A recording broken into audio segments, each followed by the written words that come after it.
আসসালামু আলাইকুম। আমার রান্নাঘরে আরেকটি নতুন রেসিপিতে আপনাদের সবাইকে স্বাগতম। আজকে আমার রেসিপিটা খুবই সহজ কিন্তু খেতে ভীষণই মজা আর তৈরি করা একদমই ঝটপট আর খেতে ক্রিস্পি কতটা দেখতেই পারছেন। আর এত সুন্দর মজার নাস্তাটি আমি মাত্র তৈরি করেছি আলু এবং আটা দিয়ে। তা চলুন এই রেসিপিটা আমি কিভাবে তৈরি করেছি সেটাই আপনাদের মাঝে শেয়ার করব। এটা কিন্তু বিকেলে চায়ের সাথে কিংবা বাচ্চাদের টিফিনে ঝটপট দিতে পারেন। প্রথমে আমি এখানে নিয়ে নিলাম 1 কাপ আটা, আপনারা চাইলে বাড়িয়ে নিতে পারেন। এখন এখানে দিয়ে দেব আমি স্বাদমতো লবণ। এখন আমি অল্প অল্প পানি দিয়ে একটা ডো তৈরি করে নেব। ডোটা এমনভাবে তৈরি করতে হবে যাতে শক্তও না হয় আবার নরমও না হয়। এভাবে করে আমি ডোটা তৈরি করে নিচ্ছি, দেখতে পাচ্ছেন অল্প অল্প পানি করে। এ পর্যায়ে এসে এখনও যারা লাইক দেননি প্লিজ একটি লাইক দিয়ে ভিডিওটি কন্টিনিউ করবেন। এই তো আমি খুব সুন্দরভাবে ডোটা তৈরি করে নিয়েছি। এখন আমি 2টা লেচি কেটে নিচ্ছি। এখানে আমি 2টা পরিমাণেই নিয়েছি, 1 কাপ আটায় 2টা লিচি হয়েছে। এখন আমি এটা একটি সাইডে রেখে দিচ্ছি। আজকে আমি মাংস রান্না করেছিলাম, সেই মাংসের সাথে যে আলুটা ছিল সেটা আমি এখানে ব্যবহার করেছি। আপনারা চাইলে একটা আলু বা 2টা আলু সেদ্ধ করেও নিতে পারেন।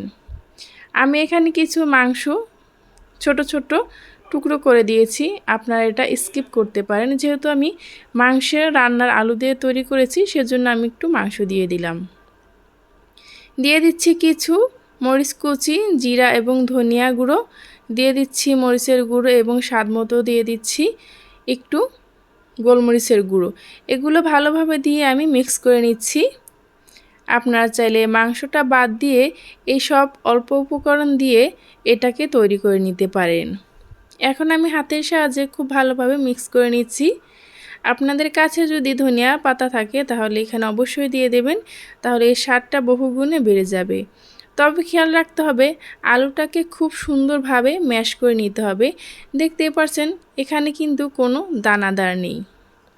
এখন যেহেতু আমি 2টা রুটির লিচি কেটেছি, এখন আমি এই যে আলু বা এই মিশ্রণটা এটাও আমি 2টা ভাগে ভাগ করে নেব। তারপর আমি একদম পাতলাও না এবং একদম মোটাও না রুটিটা বেলে নেব। একটা মিডিয়াম সাইজ আমি রুটি করে নেব। আর দেখতে পাচ্ছেন এই রুটিটার ডোর ঘনত্বটা কীরকম, একদম পাতলাও না আবার একদম ঘনও না। আমি বেললে কিন্তু খুব সুন্দরভাবে এটা লম্বা হয়ে যাচ্ছে। এখন আমি একটু আটা দিয়ে ভালোভাবে একটু বেলে নিচ্ছি যাতে করে নিচে না লেগে যায়। এই তো আমি খুব সুন্দরভাবে একটা রুটি তৈরি করে নিয়েছি। আর যেই আলুর পুরটা আমি রেডি করেছিলাম সেটা কিন্তু এখন দিয়ে দিচ্ছি। মাঝখানে দিয়ে দিচ্ছি স্টিলের ছোট একটা বাটি, আপনারা চাইলে যে কোনো মগ কিংবা গ্লাস দিয়েও এটা তৈরি করে নিতে পারেন। এখন মাঝখান থেকে বাটিটা আমি উঠিয়ে নেব। তারপর আমি একটি ছুরির সাহায্যে কেটে নেব। কিভাবে দেখতে পাচ্ছেন শুধু মাঝখান থেকে কাটবো, তারপর এর মাঝখান থেকে কাটবো, চারো কিনার থেকে শুধু মাঝখান থেকে কেটে নিলেই হবে। মোট কথা এটাকে 8 ভাগ করলে কিন্তু খুব সুন্দরভাবে একটা শেপ চলে আসবে। আপনাদের কাছে ছুরি না থাকলে স্কেল দিয়েও কিন্তু আপনারা এটাকে কেটে নিতে পারেন। এই যে দেখতে পাচ্ছেন খুব সুন্দরভাবে কাটা হয়ে গেছে।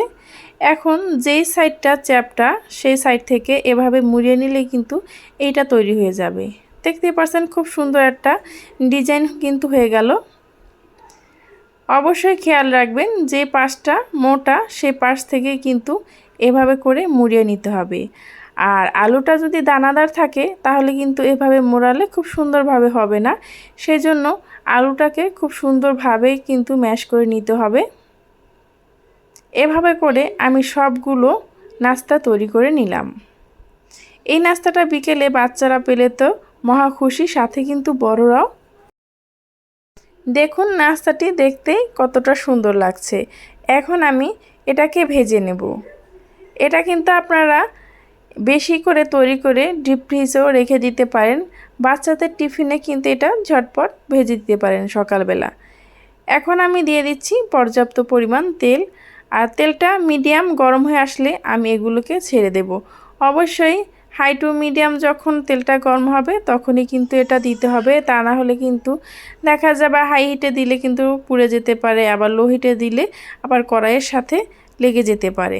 এভাবে করে আমি এই নাস্তাটাকে ভেজে নিলাম 3 থেকে 4 মিনিট। 3 থেকে 4 মিনিট ভাজলেই কিন্তু নাস্তাটা খুব সুন্দরভাবে হয়ে যাবে। দেখতেই পাচ্ছেন খুব সুন্দরভাবে নাস্তাটা কিন্তু আমার ভাজা হয়ে গেছে এবং মচমচেই কিন্তু হয়েছে। এখন আমি তেল ঝরিয়ে এটা নামিয়ে নেব। এভাবে করে আমি সবগুলো নাস্তা ভেজে নিয়েছি। আমার এই রেসিপিটা যদি আপনাদের কাছে ভালো লেগে থাকে তাহলে প্লিজ চ্যানেলটি সাবস্ক্রাইব করে পাশে থাকা বেল আইকনটা ক্লিক করে রাখবেন, যাতে এরকম সহজ এবং নতুন রেসিপি আপলোড করা মাত্রই আপনার কাছে নোটিফিকেশন পৌঁছে যায়, আপনি যে কোনো সময় দেখে নিতে পারেন। এটা কিন্তু টমেটো সসের সাথে খেতে বেশ ভালোই লাগে। পরবর্তী ভিডিও না আসা পর্যন্ত আশা করি সবাই ভালো থাকবেন, সুস্থ থাকবেন। আল্লাহ হাফেজ।